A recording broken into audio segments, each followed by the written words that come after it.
We now turn our attention to the examination of road, rail and port conditions. Considering the rail network, as the map indicates, although the rail system in southern Africa is extensive, connecting Durban to the DRC and East Africa, most of the continent's rails are disconnected lines. Additionally, outside of South Africa, most networks still operate with their original facilities, some of which are more than a century old and have not been upgraded and are capable of moving only low axle loads.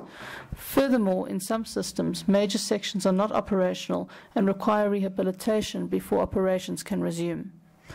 That being said, rail remains the McDonald's of the industrial transport for all mining cargoes, cheap and able to accommodate massive volumes. Though the lack of cooperation between networks and between countries, as well as a lack of security and reliability of the cargo, has resulted in rail transport, for the most part, not being a viable option at present. This graph just serves to illustrate our point on the delay caused by the rail system. The average transit time last year was 45 days from Lubumbashi to South Africa. With respect to road transportation, traditionally colonial powers in Africa and later competing superpowers and regional powers generally did not encourage road links between their respective peers. Thus, in newly independent African states, border restrictions were often tightened rather than relaxed as a way of protecting trade. Aside from this, wars and conflicts have led to destruction of roads and river crossings and have often prevented maintenance, leading to closures of major links.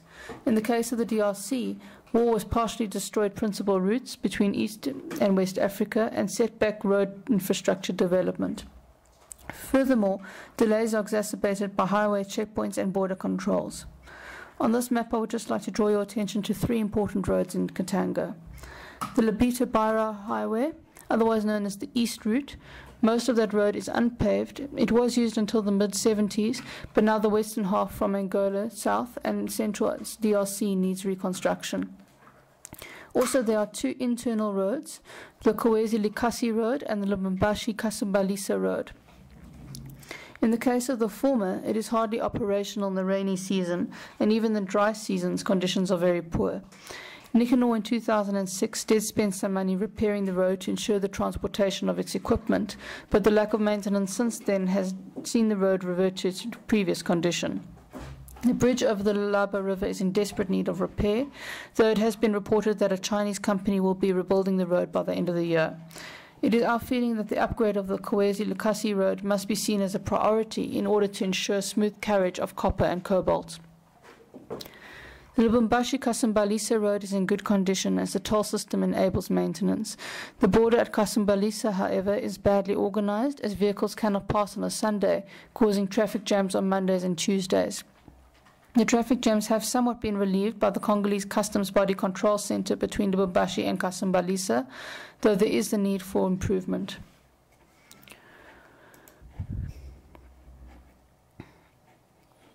This is just a summary of the roads and basically everything we discussed in the previous slide. Based on the expected expansions and the average weight at the border and travelling times, we've done a quick queuing theory analysis of the predicted traffic congestion, assuming no road upgrades.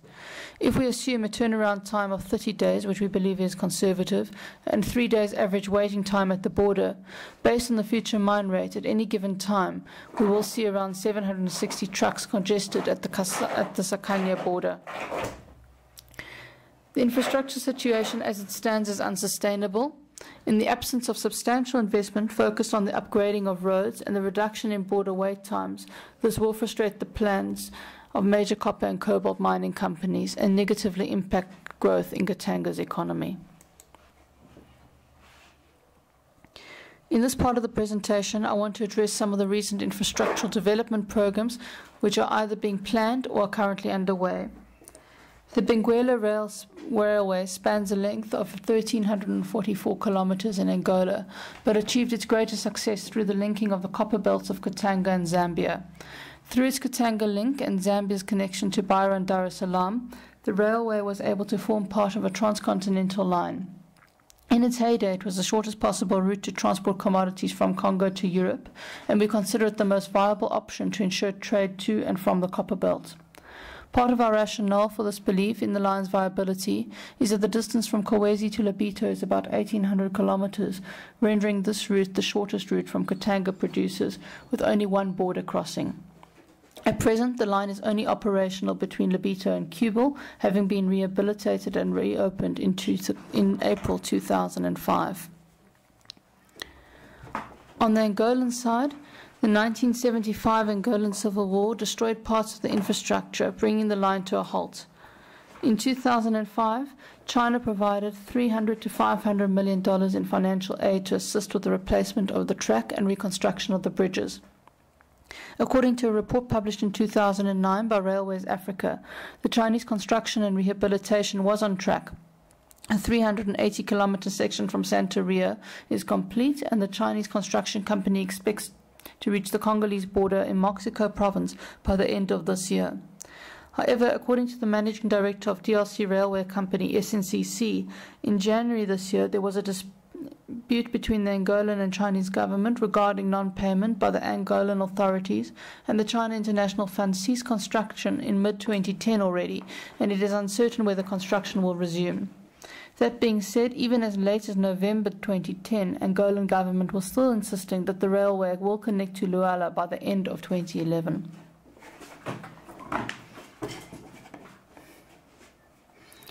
With respect to the DRC section of the Lobito route, at present this leg is operable, though in very poor condition. To date, very little is being done to refurbish the section, and trains travel at speeds of less than 15 kilometers an hour between Kolwezi and Dalalo.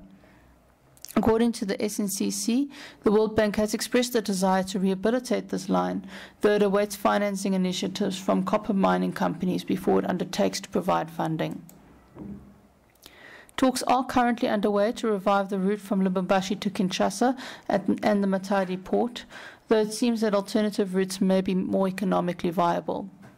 There is also the possibility that all Kolwezi mining companies could invest in a new route from Kolwezi going south to Solwezi, which would alleviate congestion at the Kasumbalesa border. However, it was found that this possibility would simply transfer the problems from the existing Kolwezi-Lubumbashi line to the Solwezi-Ndola route. Instead, it was concluded that government and private business must partner to reconstruct Kolwezi-Lubumbashi road and keep it in working condition via a tolling system. Aside from road and rail rehabilitation, there are a number of initiatives ranging from regional governments to European and Asian governments to banks and donor agencies who all realize the need to assist African development. These initiatives have considered the development of 18 corridors. Of these 18 corridors, 5 of them would directly assist the cobalt industry. These include Lobito, Trans-Caprivi, Dar es Salaam, the North-South Corridor, and the Beira Corridor. Just to summarize what we've discussed here today and to leave you with some final thoughts, in terms of political stability, the mining rights are largely resolved, and it is unlikely that there will be further reviews in the medium term. The Dodd-Frank legislation has created negative sentiment for cobalt producers, though we believe that this is unfounded, as the conflict in question is around 1,200 kilometers away from the Katanga copper belt. The major threat to the copper-cobalt production is definitely that of logistics, and it is imperative that funding is directed to securing the rail network and upgrading the lines. Road upgrades and border times must be treated as urgent, and initiatives such as the one-stop border post will help alleviate congestion. Finally, if companies and governments do not address Katanga's infrastructural needs, this situation is unsustainable, and it will compromise the expansion plans of the cobalt producers. Thank you.